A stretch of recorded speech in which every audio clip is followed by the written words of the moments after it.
Sort of like Deliverance without the butt fucking. Yeah. Without butt fucking. For like the 90s. Deliverance for the 90s. Look, we're going to make the same movie. These people are going to go out for this adventure, and there will be some people who are after them and cause them damage, but we're not in the 70s anymore, so no more butt fucking. Recorded live from Studio 12A in sunny Phoenix, Arizona. You're listening to the Josh and Friends Podcast. Thank you for tuning in to the Josh and Friends Podcast. I am your host. My name is Josh.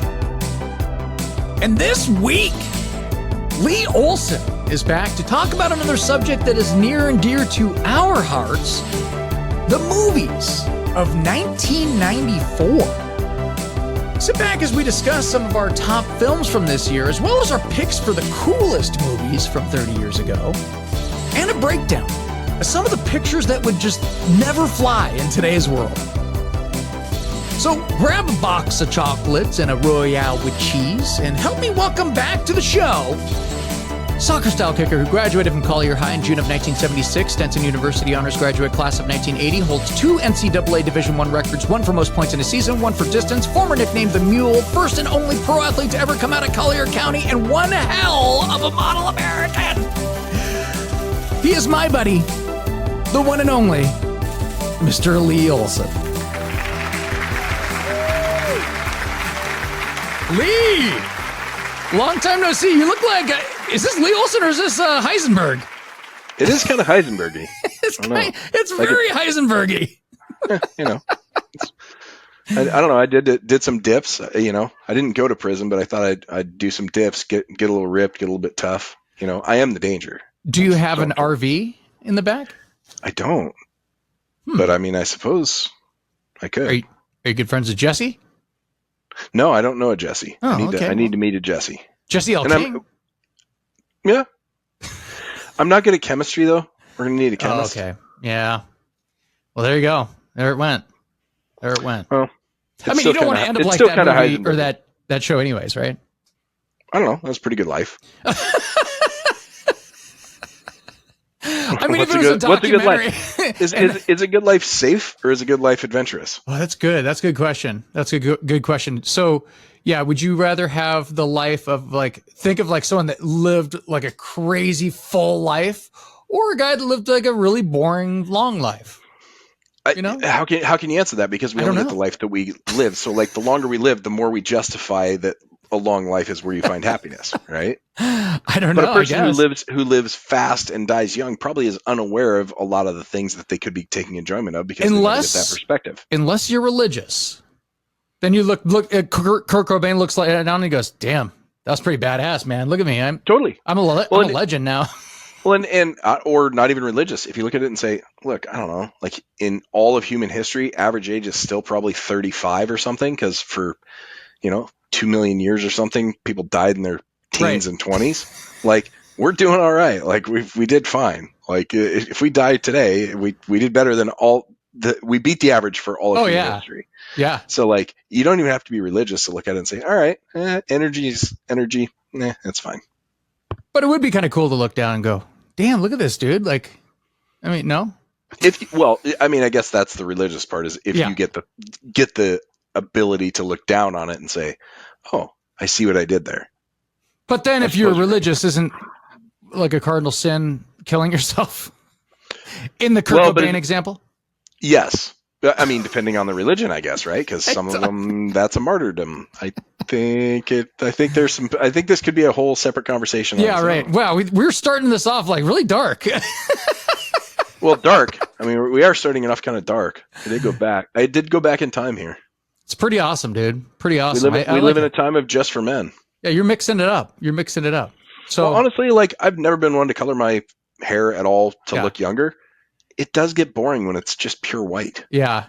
It just doesn't show up. And it's funny because I remember when you first started, when you'd play around with it, it would be all black. Totally, right. I jumped to your door and I'm like, Jesus, what is this? Right, and it looks terrible and whatever. It's not bad. Good. Yeah, it's just kind of a brown-ish. It does shave some years off you. That's for sure. Isn't that crazy? Yeah, it is crazy. Yeah. So, Lee, All right, we were going to have this big discussion about the greatest movies of 1994. We keep going back to 1994 because, well, this is a big year for us. This is like our, graduation year. So, but then we decided, we're like, wait a minute, what are we doing? Like, everyone, if you compiled a group of people into a room and said, what are your top movies of 1994? Most people would say kind of like the same, 3 or 4 movies, right? I mean, there's 3. I mean, there are 3 that. I mean, we should just get this out of the way because I think you and I had sort of talking about. Yeah. Hey, what are the best movies in '94? But that's a super short conversation. It's kind of ridiculous. Like, yeah, it's Forrest Gump, Pulp Fiction, and Shawshank Redemption. So what we decided to do.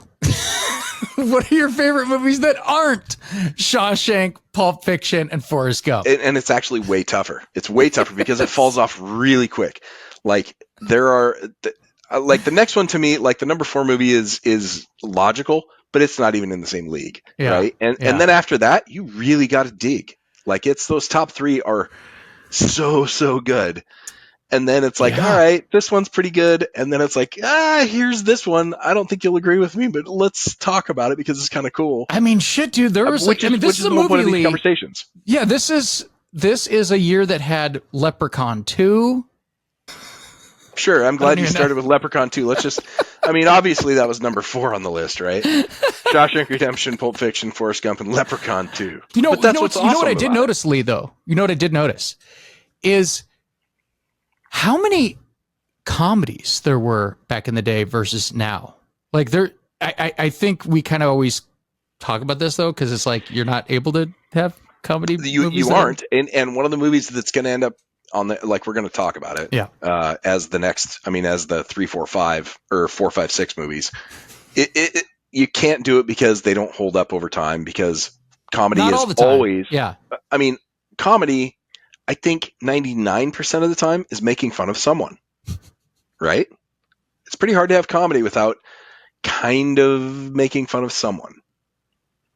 Yeah. And over time, if society swings a certain way or it becomes tough to make that comedy. And I think movie making gets safe and they say, I can't do that, can't do that, can't do that because it's making fun of people and then comedies suffer. Are you referring to Einhorn? Yeah, of course. Yes. Yeah, there's Finkel. There are the next like the 2 movies. I won't say both. Let's just start talking about that one. That one is at least number 5. I would put a different movie at number 4. But yeah, Finkel is Einhorn. Einhorn is Finkel. That's a movie that we talked about before. It's a great performance by Jim Carrey. It's comedic genius. So are we going to go right down the line, or are we going to build our way up to the top? I mean, I don't know. I mean, we can go down or up, but we might as well just put this one in here where it is right now. All right. Which is, I don't know where it's ranked, but okay. Ace Ventura: Pet Detective. We got it. Let's get this one out of the way too, because this one's an uncomfortable conversation. Oh, go ahead. What about the Flintstones? What about In the Army Now? It's Pat and Junior. Sure, you're right. Let me think about these and make sure that we're assigning correct. I mean, those are classics. Those are classics. I mean, there are a lot of classic movies from 1994. Wasn't one of Adam Sandler's first movies, Cabin Boy? Isn't he in Airheads too? He is in there. Is that 94? I think so.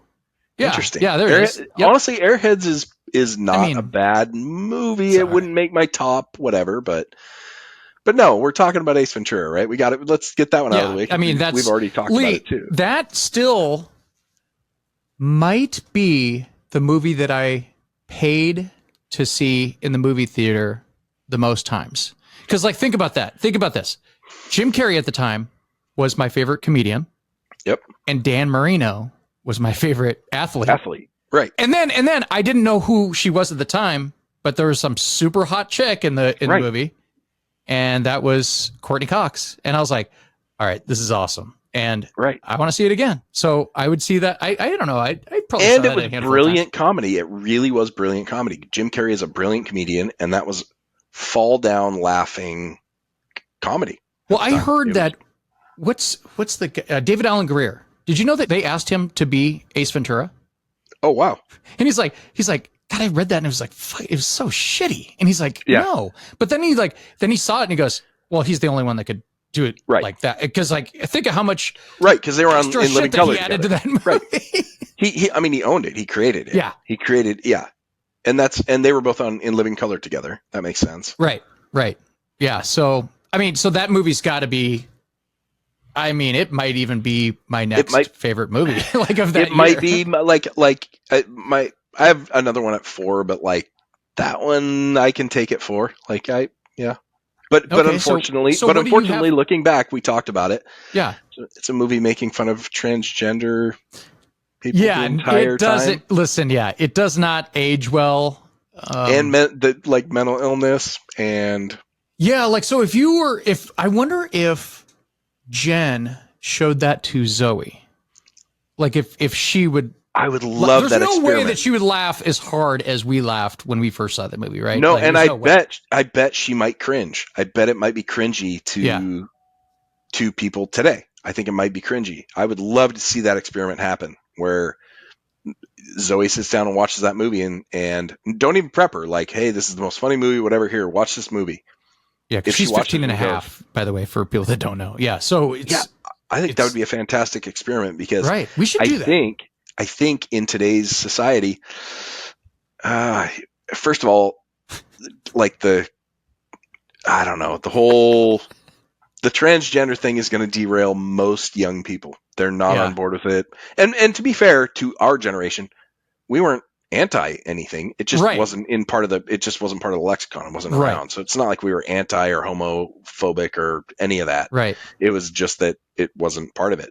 But like the part where he learns that he kissed her and then he's like, oh, it turned out to be a man, and there's a whole scene with like he's plunging his face and like taking a shower and like crying and like trying to throw up and it's really cringy now. That's really now bad. It is, back in the day it was hilarious. Right So anyway, Ace Ventura, sure, number 4. I can agree with that. I like how you reiterate it after like saying all that horrible shit. You're like, I guess that would be the next one. Yeah. I mean, it's either that or the next one is pretty obvious. All right, so what do you have up for like your next movie that would be in the running or in the next tier of top movies in Lee's world? it was a Jim Carrey time, right? Yeah. Oh, Dumb and Dumber. Dumb and Dumber. Oh yeah, of course. Yep. And that one is how crazy is that he owned that year? He owned it. Well, except for the top rung, but like as a comedian, he was the high. Yes. I mean, Dumb and Dumber, The Mask, and Ace Ventura. That's insane. That's insane. It's crazy to have 3 hits that big in one year. Yeah. They were all mega hits. They weren't like they were not like, no, they were big blockbuster movies. Especially comedies like back then, like, comedies aren't usually making a lot of money, in general. But those movies, everyone wanted to see Jim Carrey because he was the hottest thing in TV at the time. And every one of those movies he delivers. He makes it. Yeah, it's amazing. So after that year, he probably was like, should I leave television? Yeah. You think? Like, I'm on this sketch comedy show that's kind of like meh, whatever. And then I did 3 movies that are going to make me a 300 millionaire. Right. Yeah, exactly. No, but Dumb and Dumber, Dumb and Dumber would be my number 4. Swap that and Ace Ventura, fine. I like either one. But Dumb and Dumber actually holds up. Dumb and Dumber makes fun of themselves. Right. Like, they're stupid. One's dumb and one's actually dumber.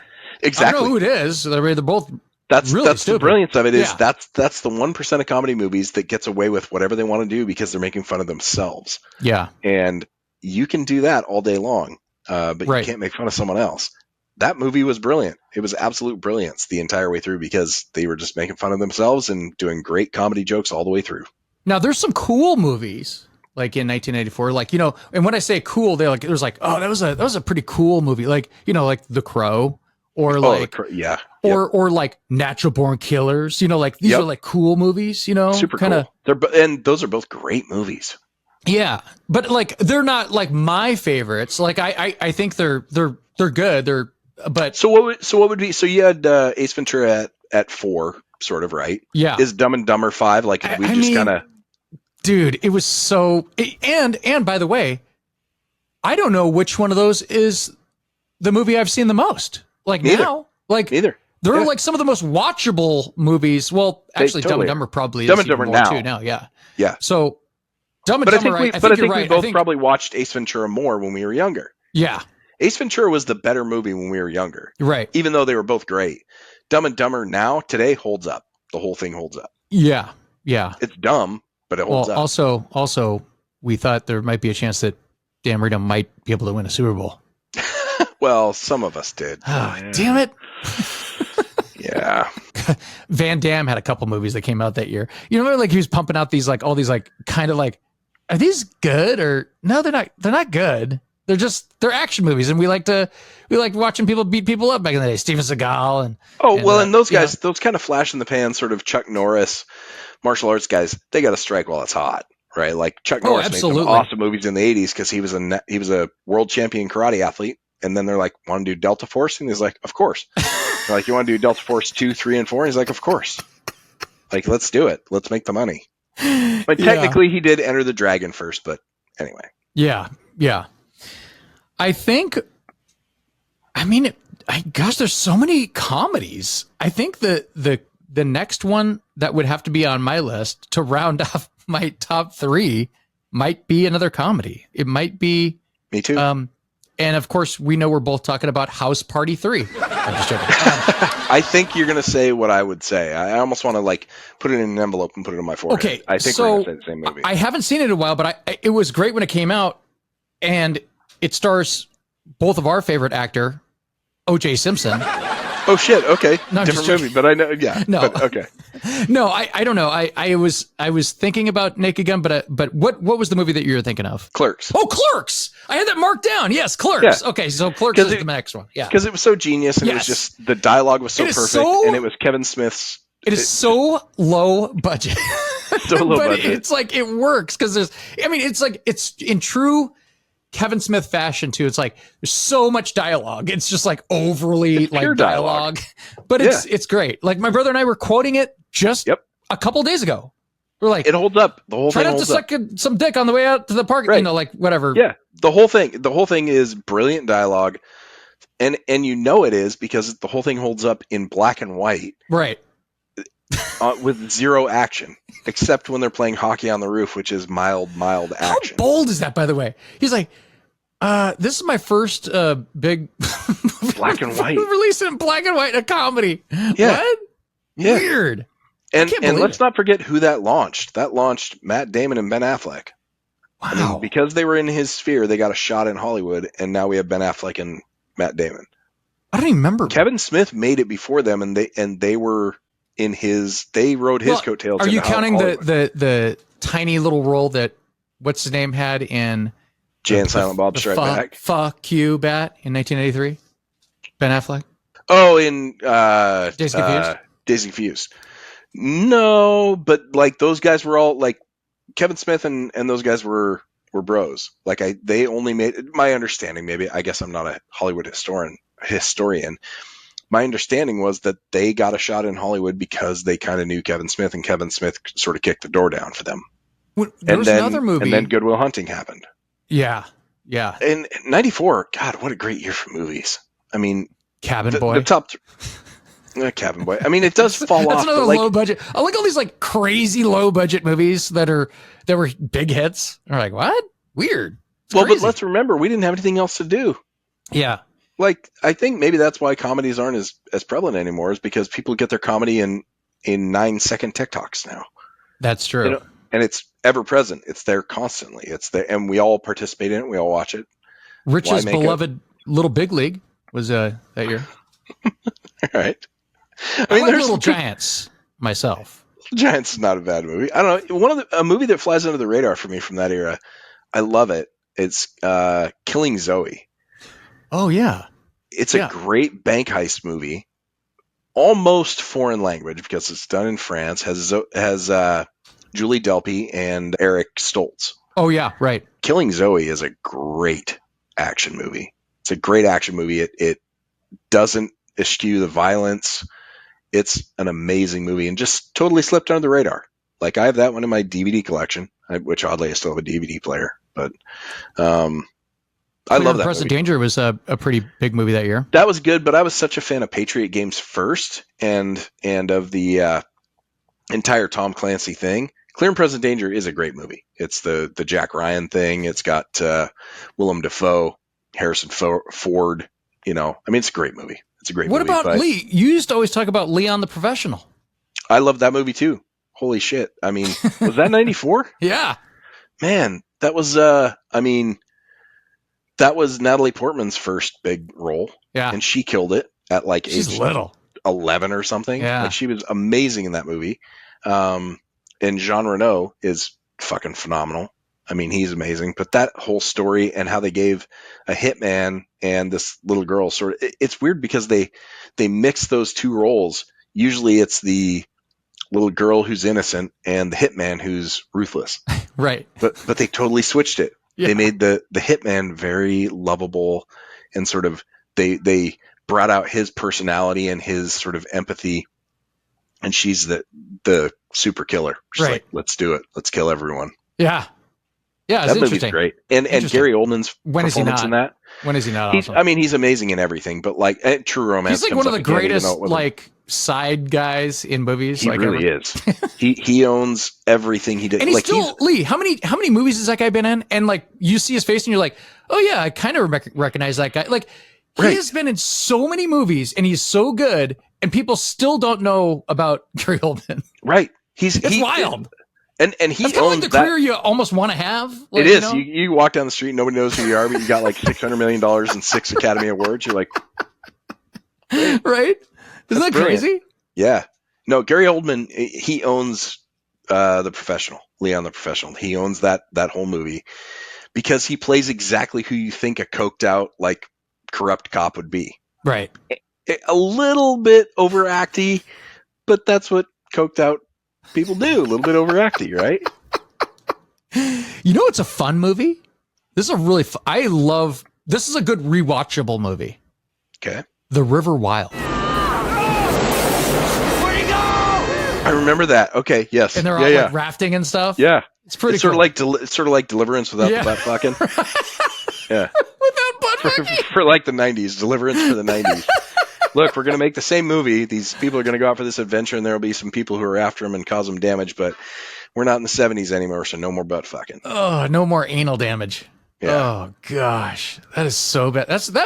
You know, people talk about the scariest scenes in history. That's pretty bad. It's got to be up And there. poor Ned Beatty, I mean, like, did he have his movie career pretty much ruined after that? I mean, he was in 100 more things after that, but it's like... He's done 100 you more see his things, face but, and you're like, but every single person who ever watched him in another movie is like, ooh, that's that dude that got... oh, gosh. And it's a movie. Like, we all know it's a movie. He didn't actually do that. Yeah. You know what also had, Lee? You know what movie was also this year? One of Arnold Schwarzenegger's last great movies, True Lies. Not a bad movie, actually. I mean, Yeah. and as entertainment, as sort of like, was that a Right. Bruckheimer movie? Who did that one? Was that I don't Bruckheimer know. or Michael Bay or someone? One of those guys. Because I love those movies that are just unabashedly like, he jumps out of a fucking building and lands on top of the Harrier jet and just flies around hanging onto a jet. Like, that doesn't happen anymore. Well, actually, it doesn't superhero shit. The And strip speaking scene with what's her face in it? yeah, good. and I mean, Jamie Lee Curtis, that was her in her prime. Yeah. You know what? Speaking of action altogether, Speed. Speed was a was really good fun. movie. I mean, Sandra Bullock and Keanu Reeves, but that was the first movie I remember kind of being on the edge of my seat. Like, kind of remember, like, the whole time being like, oh man, like, I was invested in, like, how are they going to get out of this? Obviously, it's a movie, you knew they would, Right. but, like, I didn't know how they were going to get out of it. Yeah. And Dennis Hopper, overactor, but also great villain. And, you know, Keanu Reeves and Sandra Bullock and the whole thing. And I mean, honestly, little shit like Keanu Reeves wore a G-Shock DW 5600 in that. Yeah. I've got a couple of those G-Shocks. They call it the Speed Watch. Like, You and your watches. You're definitely a watch guy. I'm a minor watch guy. Okay. I'm a watch guy to the extent that I am entertained by connections with them, and that one is one. Like the G-Shock, I wore G-Shocks when I was younger. But that one, they call it the Speed Watch, or they call it the Hero Watch, actually, is what it is. The Hero Watch, because Keanu was the hero in that movie. But 1994 DW 5600. I've got a couple of them sitting in the other room. You know how we always talk about, like, you know, remakes and, like, why do they keep doing remakes? There's like freaking 2 remakes in this. I mean, essentially, we have like the Little Giants, as we mentioned before, and then they have the Mighty Ducks. They're the same movie, right? They're all the same movie. They're the same movie. Well, but they don't call them the same. That's the thing. That's what I mean. If they had done Point Break 2016 or whatever the fuck year they redid that and just called it some other thing, maybe it's an okay movie. Maybe it's an okay action movie. Cheesy, but the first Point Break was cheesy. Yeah, you're right, because when they do those, they're not true remakes. They take liberty in changing it up, so it's actually a different movie. But they just use the name because that's so bankable. That's such exactly bullshit. Right. That's the thing, is like, just call it something else, make your kind of mediocre movie, and maybe it becomes a success. Point Break was not a great movie. It became great because of who was in it, and it's fun. It's fun. It's fun. It's fun, and it's quotable, and it was directed by Catherine Bigelow, who turned out to be a really good director. Yeah. Obviously Patrick Swayze and Keanu Reeves and Gary Busey, and like, it was fun, but it was never a good movie. It was never like a well-written, it's like, I mean, it's fodder. It has fucking Anthony. It has Anthony Kiedis in it, for fuckck's sake. You're that's right. enough that's enough to ruin a lesser movie, though. But it's kind of like Roadhouse. It's cheesy, yeah. But it's like, it's so fun to watch. It's authentically fun. They just don't try to convince you that it's serious.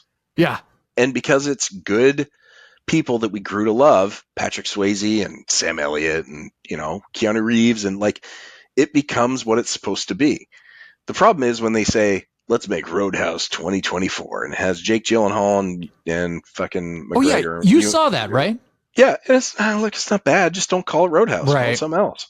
Yeah. Call it something else, and I buy into it. Yeah, call it something else, and I buy into it and say, great, this is an awesome rehashing of Roadhouse called... What was the Rock movie that they redid, which was kind of like, it turned out just like that movie? It was like, you know, he's in a casino beating the shit out of people. You know, right. It's essentially the same movie. Exactly. Walking Tall. Yes. Yeah.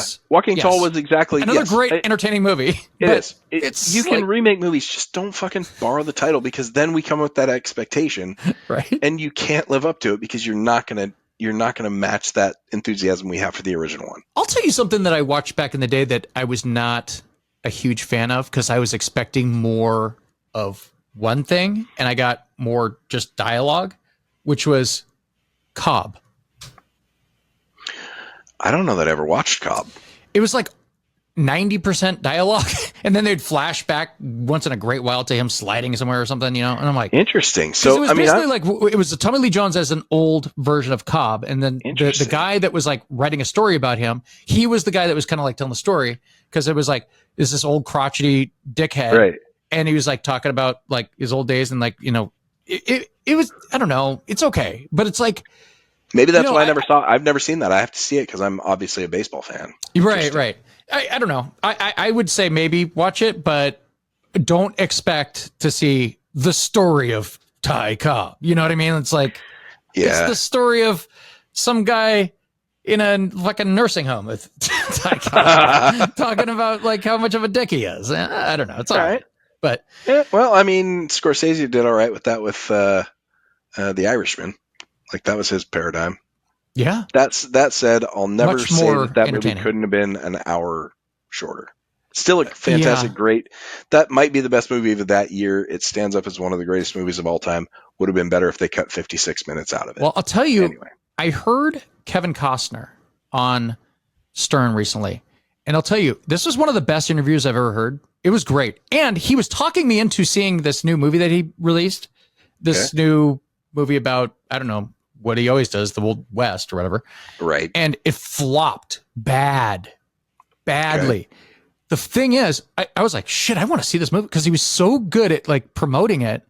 And he was talking about like stuff like, one of the things he said, he was like, you know how you see these old movies, these old Westerns, and they stroll into a town and like, you know, people walking around, blah, blah, doing everything. And he's like, I always thought to myself, what how did that town become? How did that get to be that town? Mm-hmm. And I was like, interesting.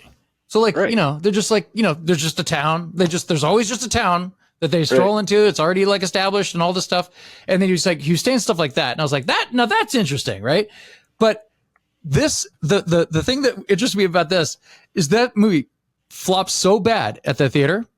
Lee, there's like 3 more parts that he's releasing, and he refused to like do it like on a Netflix. So like he could have done like a Netflix thing, right? Instead, he's doing like the whole, you know, it's kind of like when they did the Matrix and they released it like part 2 and 3, like, and they spread them out. I'm like, oh no. Except the first one's already a dud. Yeah. And I was like, oh shit. Yikes. So we'll see how that goes. We'll see. That just reminded me though, like when you were talking about that, like how, you know, I don't know. It is weird how certain movies can just make it despite being so like Costner has a rich history of making Western sort of movies work. Wasn't Wyatt Earp? Was he? He was Wyatt Earp. Yep. And that was a Dancing movie. with Wolves. Dancing with Wolves, obviously. Yep. He's in Yellowstone or whatever now. Like he's definitely, it works. He works for baseball movie. He works for sports movies. He works for Western movies. He has that genuine like likability of like just a dude, you know, like he whether totally it's is. 1855 or, you know, 1988 baseball movie. Totally. Right. Well, I think he has that ability to sort of carry those things, but they don't always connect. But then every once in a while, one that comes along that you wouldn't think would connect. And you mentioned it earlier, but like I think back to a movie that would not have connected with me, except somehow it did, was The Crow. I'm not a sci-fi guy. I don't really dig sort of pseudo horror, whatever stuff. And somehow The Crow turned into a really good movie. And I don't know if it's just because Jason Lee died doing it. Is it Jason Scott Lee? I have to be clear. Not the Brandon Lee. Or Brandon. Yeah. Oh, you're right. Okay, so Jason Lee is Clerks. from My Name is Earl. Yeah. Brandon Lee. Yeah. I don't know if it's because he died during the filming or because it's actually kind of a compelling movie. He was that new young cool guy, man. Like that he was going to be the big Lee's kid. This is Bruce Lee's kid. Yeah. I mean, like, yeah. But like, I like that movie. To this day, I like that movie, and I don't know popular why. Soundtrack. Great soundtrack, yeah. What did that have? Had like 9 Inch Nails and STP, Stone Temple Pilots. Big one. Yep. But it was just, I don't know, it's super stylish, and I think that's the thing is they didn't try to make it realistic. They tried to make it sort of stylish. Yeah. But that's one that like I would have never liked. I'm not a sci-fi guy. I don't like sort of dark pseudo kind of horror stuff, but I love The Crow. If you had asked me, would I go watch a, Kevin Costner Western? 100% yes. And then if it's a dud, that's a rarity. Right. So it's interesting here. He didn't hit a home run. So these 2 movies, do you think they could be made today? It's Pat and Nell. Oh, wow. No, I mean, you're making fun of transgender again, or at least transvestite. Right. Well, I mean, androgyny. You're making fun of androgyny. And again, you're making fun of people being odd. So what the hell are you?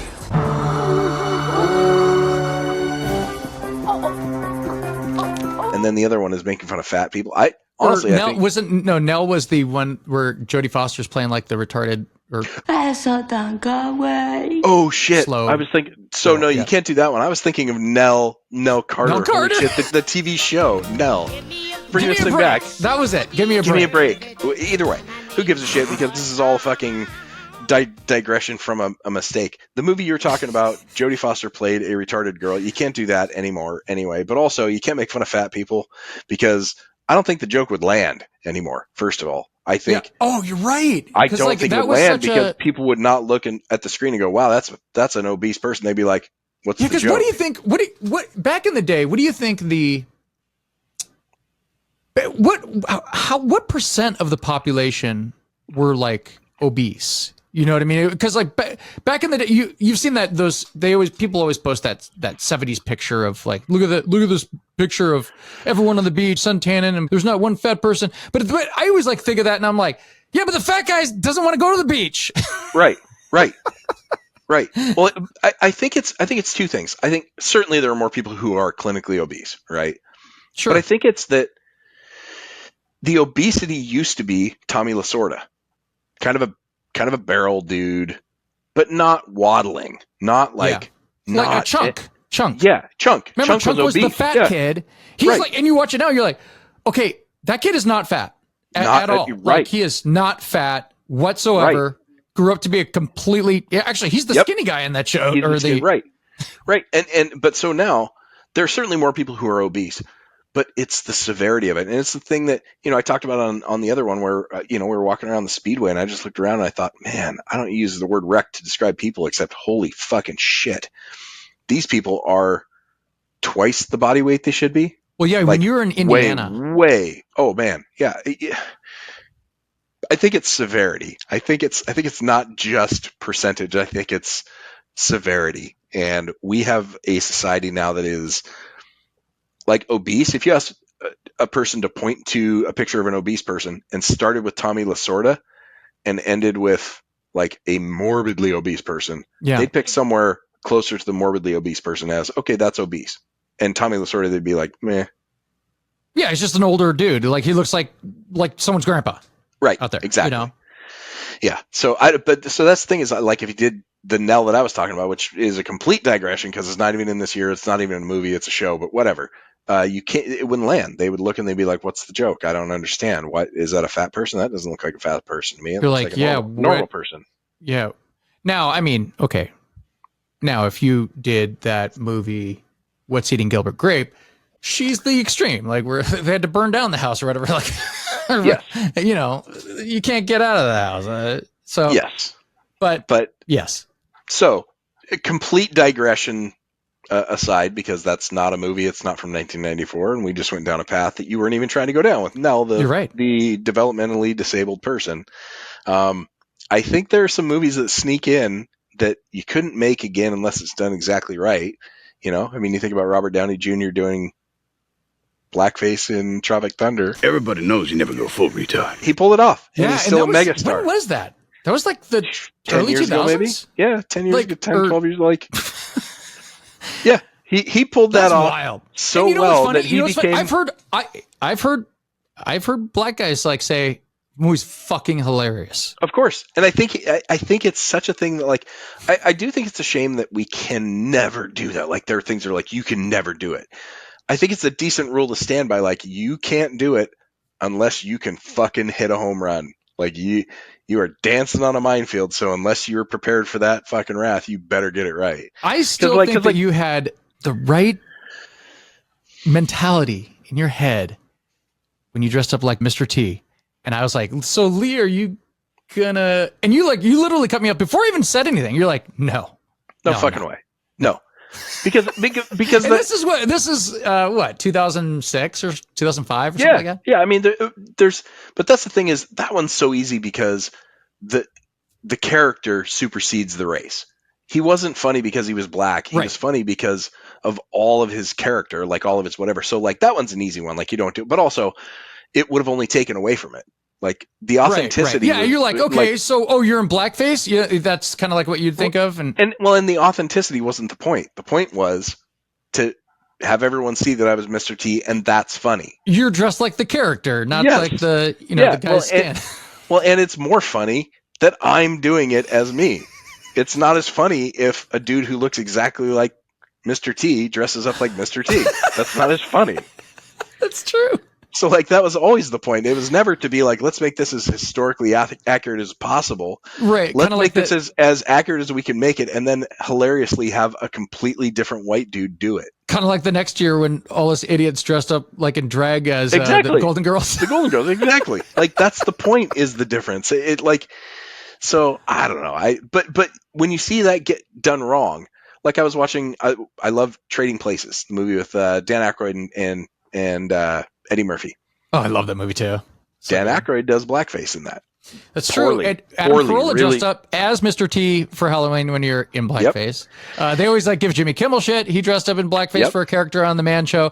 Like, I think it's kind of different if you're dressing up for Halloween or a character, or like, don't you? Or no? I do too. Because didn't what's his name? The guy from Cheers. Didn't he dress up like in blackface with Whoopi as a joke too? Like, yeah, but he was married. He was like dating Whoopi at the time, or married to her. Like, right. But that's the thing is, I think for me as Mr. T, the thing that I was doing had zero to do with race. Right. The character was not about race. I think if you make race the character, like they used to do back in like the 30s and the 20s, like and they do all the stereotypical, stupid voices and like they made the who did it? God, I can't remember who was in Breakfast at Tiffany's. With I know who you're talking George about. Port, they did the stereotypical Asian guy with like the buck teeth and the way bad. So it was super uncomfortable. So bad. Because they made the race the character. Like you can't do that. You can't make the race or the infirmity or the obesity the character. You have to make the character the character. I think Robert Downey Jr. managed to do that. He did it so well that he made the character fucking hilarious. Lee would Jr. be okay to do still? Man, 1994, that's full of it's Pat Jr.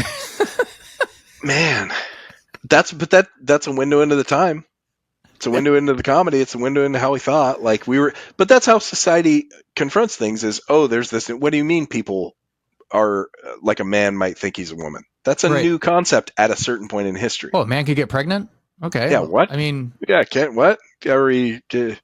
Like I think that was probably in the zeitgeist at the time. Because we were seeing a lot of transgender, cross-dress, sort of transvestite. We had one in one of our classes one time. We did. We had a transgender person. That didn't go so well for us. We were not that disrespectful. We weren't terrible. Just not right. We weren't used to it. I would. Yeah, we didn't do anything bad. I think the right wording would be. We were curious and again and immature. Yeah, and that's confused. Honestly, curious and immature is sort of the recipe for most of mocking, because I think people are trying to learn, but when you're young and immature, the way you learn is you fuck it all up. You do. That's why kids are bullies. That's why kids make fun of each other. That's why all of that shit happens, because people don't have the skills to be like, hey, I'm really curious about this thing I don't understand. Why don't you tell me about it? Why don't you teach me about it? They are dumb and they don't have communication skills, and they're like, "Are you wearing a fucking dress, dude?" Well, yeah, we never did that. No, we didn't. No, story. Do you want to? I don't know, man. I mean, there was a. I guess. Do we know? Like, I always assumed it was a transgender or transvestite, at least, man dressing up as a woman. Again, it doesn't matter in today's world. But it doesn't. But the teacher told us flat out. To paint the picture for the people who are listening. Yeah, we had a either transgender or transvestite man who was dressing or identifying as a woman, and it was very obvious to us that it didn't match. Yeah, they're like 6'2". It's clearly. And it wasn't, and it didn't match. I'll phrase it as it didn't match our perception of female. So we were curious, and I mean, the interesting thing is we never made fun. Like, you and I have never been. We've never made fun of people. Like, we've never been like with a mean heart. Yeah, not like that. We've never been those. Like, our entire group of friends, we're not people who make fun of other people. But. I don't even recall how it kind of came up. What happened was you and I would be goofing off in the back. Like, I would always be laughing at whatever the hell you're doing. You were failing and shit. Failing. I was failing. It was a math class and Lee's building airplanes. I was failing at college is what I was doing. So let's put that out there. So I think a lot of it was misconstrued. Like, so the person, I believe it was Wendy. Yeah. Wendy was the name. Maybe we shouldn't use names. Anyway, Wendy was the name. But they would sit like sideways, like towards the teacher, and then they would kind of like scan the rest of the the room. And we were right? always back there laughing. I do think you're right. I think that this person thought that we were. Yes. So first off, they would look back and I'm like, I'm making eye contact with that person. I don't know this person, but they don't look like the normal person that I see in class. So, and then they would see me laughing, and then eventually I think that's probably. I never thought about that, but that's exactly right. Because we were back there just laughing because of our own accord. Because there would be no reason. Like if they were sitting like this straight ahead, yeah, you know what I mean. Like it wouldn't be like an issue because like I'm just fucking laughing my ass off at you, or I don't know who's sitting next to me, but there was Steve Laurent, or Steve. What was his name? Steve from Enumclaw. Steve from Enumclaw. Yeah. I don't know, but I was in between both of you guys, and it was because he used to laugh at both of us. He's like, "You guys are fucking idiots." Yeah, Steve. So, what was Steve's laugh? Because I was just always I was goofy because I was like always laughing at you, and like everything you did. Well, still to this day, it's hilarious to me. But you're just goofing off. Failure's funny. you're just like doing stupid shit because you gave 0 about that class. Yeah, I gave 0 shits about college at that point. That was the end of my first stint in college out of 3 that all ended badly. So. But I think that was a lot of it, and then. The teacher, and so then the teacher at a certain point, that person wasn't in class as much anymore, and then the teacher basically stopped class one day and said, "Hey, there's a person here in our class that doesn't feel comfortable coming to class." And shit got really serious fast, and I was like, "Uh-oh." What? Yeah, because we were shocked. We're like, "Oh fuck, is this us?" Like, because we genuinely were never making. Because we never did anything. Like we were just like, "What?" Like no. And then what did she say? She said something like, "If you want to stay afterwards and have a discussion or something like that." It was like, what?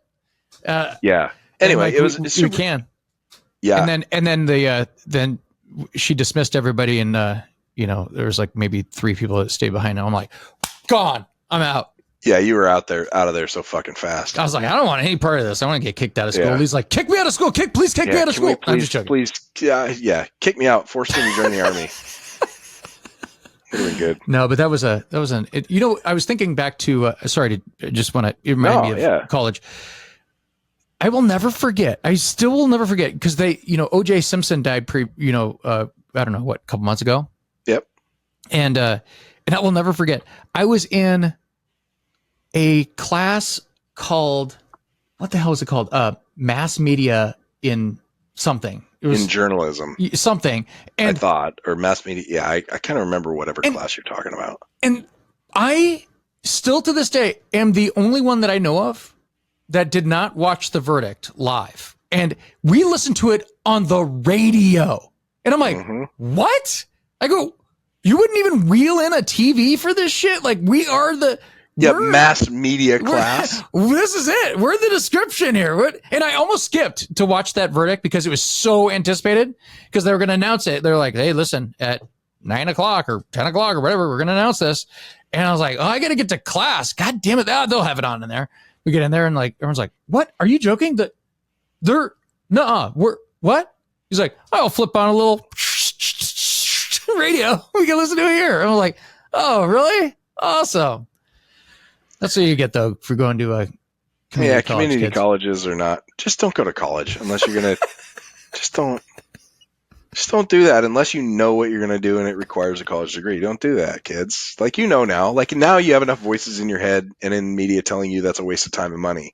We did not. We had all people all the time saying, "Go there, borrow as much money as you can, just go. It'll all pay off." They were fucking wrong. Oh man, how much?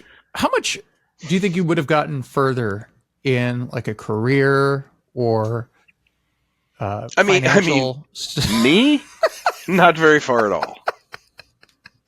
Like it ended up how it was going to end up. I'm a fucking ditch digger and it's fine. A ditch digger. But no, I could have gotten on with what I could have gotten over with is not spending the money and not having that existential crisis of failing at something that I knew I didn't need.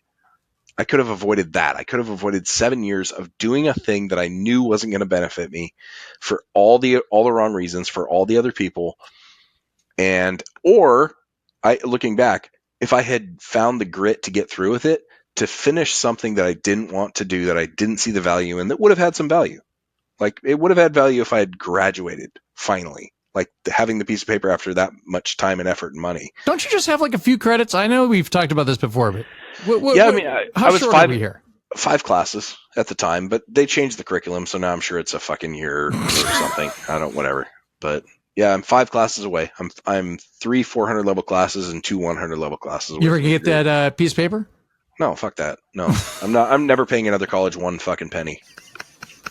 No, the colleges are a scam now, and they know it. Everybody knows that colleges are a scam. They jacked up the prices because the government guaranteed their money, and they sold a shit product.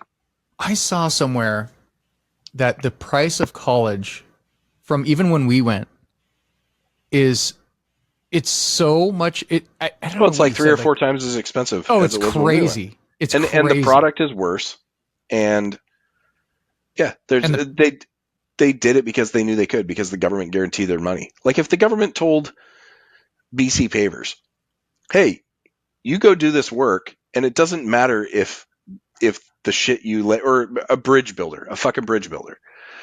If the government said, hey, go build bridges, we need bridges, just build bridges. And if they fall down, that's okay. You're going to get paid anyway, because we're going to guarantee it. The end product is irrelevant. We're going to guarantee this because we see value in bridge building, in making a bunch of bridges. People would pump out bridges as fast as they could and cash those checks and jack the price up. That's what they did with college degrees. Hey, colleges, you produce college graduates. We need college graduates, and we will pay you. We'll make sure that if they don't pay you, we'll pay you. It's guaranteed by the government. That's a federal FAFSA loan. That's a federally guaranteed government loan that the college will get paid regardless of what the student does. When you do that, when you guarantee that, they say, great, we can charge whatever we want, and nobody gives a shit if the product sucks. We're getting paid. That's a natural human reaction. That's what colleges did, and they got away with it for 4 decades. And now the party's up. Like, now the party's over. They're fucked. Colleges are fucked. Because the government is going to stop guaranteeing it. Nobody's going to go to college because they sell a shit product, and they're way too expensive. Most of the people that I know, not all, but most of the people that I know, A, don't use the college degree that they have, and B, didn't even need it in the first place, right? Yep, correct. So it's like... And how many people do you know that graduated college are what you, in your mind, would say that's a college-educated person with basic fundamentals, math, language, writing, logic? Remember when we would be on these job sites and we'd look at each other and we'd be like, we're carrying concrete blocks and we're like, we're in freezing rain. And I go, and all of us went to college. Yeah. All of us went to college. Every single one of us. Yeah. And most of us, except for Lee, have college degrees. We have degrees. Right. And we're out here. Yeah. It's ridiculous. Yeah. Well, and the shit that people ended up doing after that, the only one I know that worked with us anyway that had a degree that needed it was Mo. Because now he's a microbiologist studying fucking Black Plague or something. All right. Ryan. And Alex, well, but did Ryan really need the degree? Like, that's the thing is, I think they could teach people to be teachers without fucking... Well, that you can, but... But technically speaking, he did. Yeah. You're correct. So, Ryan, any teacher out there, yes. Teachers and scientists and lawyers and doctors. There's a hell of a lot more jobs than that out there. Most of the jobs that I've gotten are because of people that I know, which are That's how most people get jobs. Yep, most of the jobs out there. Mm-hmm. Because you don't. I mean, you're gonna have to learn how to do the job, whatever it is.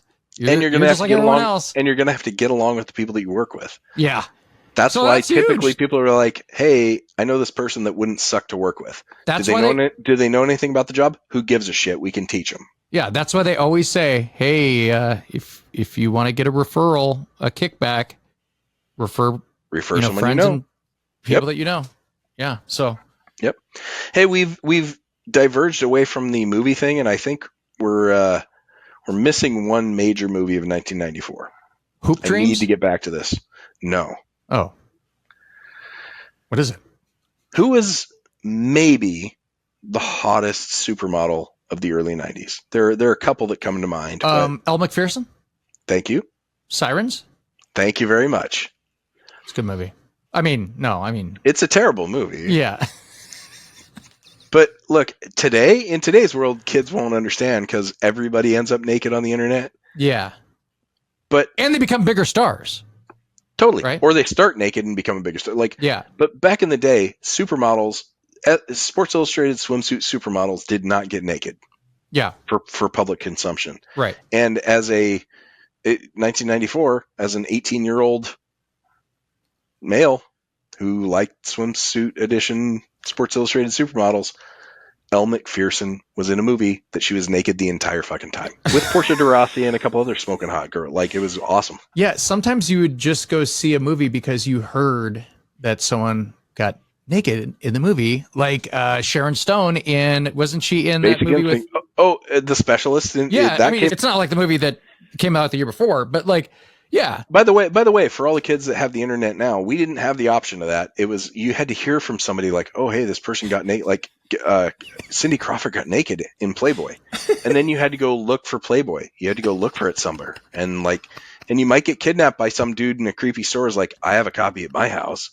You're like, this might be a bad situation, but I really want to see Cindy Crawford naked. Let's get in this van and see where it goes.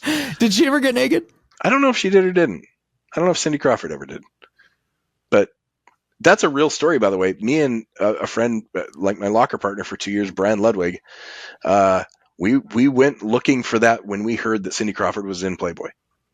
We went looking, and there was a video store in Federal Way across from the mall with the barn door, the saloon doors from a Western to go into the adult thing. And we were both 18 and we went back there and we were talking, we were trying to find it, whatever. And there's this, thinking back now, this is so fucking scary. This fucking dude who he walks back and he overheard us. He's like, what are you guys looking for? We're like, well, we heard that, Cindy Crawford was naked in a magazine. He's like, oh, I have that magazine. We're like, really? He's like, yeah, I've got it at my house. And we're like, well, it's all right. It's whatever. And he goes, I mean, I've got it. You guys can see it. You can even keep the copy if you want. That happened to us. That happened. And thankfully we're like, nah, no, we're good, dude. But thinking back years later, I was like, especially after seeing that documentary about the Chicago clown killer. What's his name? John Wayne Gacy. Right. Remember, you and I were talking about, they're like, I did not realize how many fucking people he killed and buried in her fucking house. Right. And the lesson is, kids, be happy that you've got porn right there on your internet because you don't have to go get kidnapped. Exactly. I remember someone had been walking on the side of the road and some dude must have freaked out because maybe he was going home to his wife or something like that, threw out a magazine out the window, and we found it on the side of the river. Dude, that's how you used to find it, in the woods or something. You'd find little stashes in the woods. Someone built a little kind of fort, and they would keep it in the... Dude, we all had that too. We had a little fort that had the porn stash in it, the little porn fort. Kids, that's how this used to be. But it was always it's this creepy little kind of shack. And it was maybe that was how John Wayne Gacy used to lure his kids with the... Obviously. Maybe that's why kid serial killers are gone now, because kids are like, You're going to give me what? I have it on my phone. Yeah, what? Hey, creep. And then they take his picture and he gets arrested. It's fucking awesome. Yeah, okay, nice try, boomer. You fucking idiot. And there wasn't a Dateline NBC every fucking night on TV. Yeah, right. So yeah, but back in the day when you didn't have access to those things and your hormones are raging, you're like, I don't care what I have to do. I really want to see Elle Macpherson naked. Yeah, that's crazy, dude. So anyway, Sirens. Thank you, Sirens. And Elle Macpherson, good Lord, in her absolute prime. This was not 10 years late. Yeah, and her nickname was the Bod or the Body or whatever. It's ridiculous. Yeah. So I wanted to make sure we came back to the movies to mention Sirens because of Elle Macpherson. Well, you came full circle, Lee. Full circle. We diverged and went into some fat stuff and some transgender stuff and some college stuff, but we came back. We brought it back to 90s movies. Thank goodness. For maybe the kids that are a little younger than us, The Lion King was massive, right? So it was. Yeah, that was a big movie. I mean, there were some movies, I think But that goes along with, I think every era has, like, if you and I were to try and name the movies of 2010, we can't do it because movies weren't important to us then because we were busy doing other shit. Now, if I saw a list, I could probably tell you some of my favorites. Right. But I think, as with music, I think, like, you know, you and I have talked about this for years. The music that you think is the best, and the music that we resonate with, is the stuff that's like from like age 15 to 25. Because that's the era that we're experiencing all the new shit. And that's the soundtrack to all those new experiences, and it connects emotionally. After that, we're going to work, we're doing whatever, and there aren't as many opportunities for it. 1994, we were seniors in high school. We remember most of these movies because that's what we were doing. I'm laughing because I rewatched that documentary, the one about Woodstock '99. Did you see that? Yeah, the train wreck or whatever it's called. Yeah. And I keep thinking back because I was like, I remember talking to you about it, and you were like, I would have fucking had a blast in that goddamn thing. Oh, that would have been so much fun. Fucking fires. I mean, every time I watch that, I'm like, I'm looking at these guys going, yeah! And I'm like, fucking, that's Lee right there. That's fucking It totally Lee. was. Right there. Right there. That's Lee. Imagine this goatee, but like fucking black. Just totally. Yeah. And aggro and I did it all for the noogie. Go! Yeah, so. I would have gone to a Limp Bizkit concert.